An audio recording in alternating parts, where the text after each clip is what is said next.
5 reasons you should consider changing your MSP.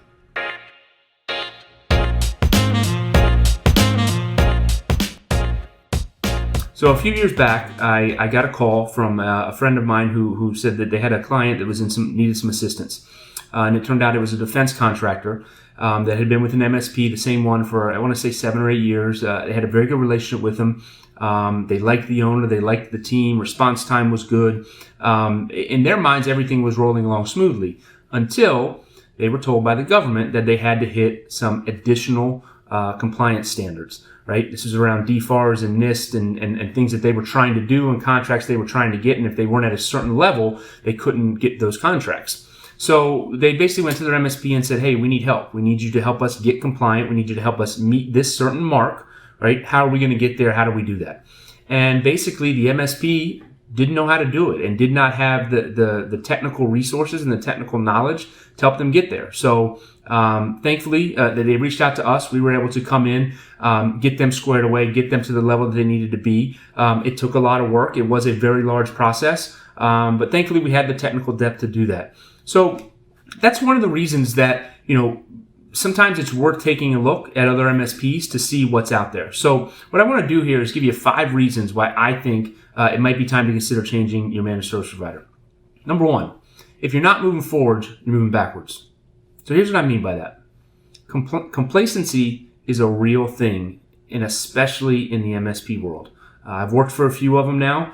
I've seen the good, the bad, the ugly, as I like to say. But a lot of times MSPs get complacent with their current customers. They're paying their bills every month.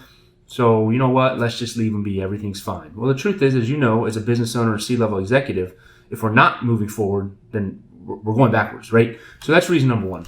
Reason number 2 is very similar to this. You don't know what you don't know, right? So if you've been with the same MSP for 15 years or for 10 years and you think they're great, you don't know what other MSPs are doing. You don't know what other technologies are out there. All you know is what they've told you, which again, if you're with a good one and they're doing everything right, then that's great. But the truth is there's not a lot of good ones, to be honest with you. There's over 60,000 MSPs in the United States, right? And you don't know what you don't know. Reason number 3 is antivirus and security concerns. Most managed service providers provide standard antivirus along with their plans. The truth is, standard antivirus today, it doesn't stand up to the threats that are out there, right? So if that's all you're getting and that's all that they brought you to the table and they haven't brought up the next level security, the AI-based security with real-time diagnostics and things of that nature, then you could be behind in a bad spot. Reason number 4 is because your MSP should be helping increase your bottom line and helping your company grow. If they're not doing that, if IT is simply a budget line item and you look at it that way, then your IT company is not providing you what they could be providing you with. They should be helping you grow your bottom line. And reason number 5 is disaster recovery. Disaster recovery is one of the most important things out there right now, and many MSPs, believe it or not, still don't have a handle on disaster recovery. They don't understand what the clients need in that. Sure, they have a backup in place, and I'm sure that you get reports saying that your backup runs good, right? Well, hopefully. But either way, a backup is not disaster recovery. A backup is there so that if, Joe deletes a file, or if Julie deletes something, or if a server crashes for whatever reason, then you have the backups to go on. But, we're in South Florida. What happens if a hurricane comes through, right? What happens if a flood comes through? What happens if lightning strikes? There's so many different things that can happen. Disaster recovery needs to be in place.